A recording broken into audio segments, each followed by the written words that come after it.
Hello everyone and welcome back to Tech Tutorials.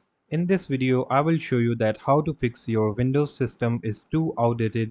Please install KB4534310 error. So without wasting any further time, let's get started. So the first step is to go your File Explorer and then on this PC, click the right button, click Show More Options and then click Properties. Here you will have to check what is your system type.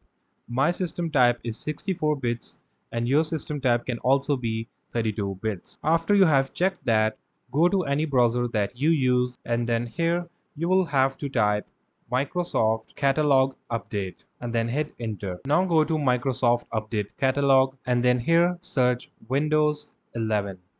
Hit the search button and here you will see many downloads. You will have to download each of these. Just click on these download buttons and the files will be downloaded. And once you have downloaded all these files, you will have to install all of these files. After installing all of these files, I hope your problem will be solved and you won't face the error anymore. And that's it. That's how you can fix this error. I hope you like this video. Don't forget to like and subscribe to our channel. Thanks for watching and see you in the next video.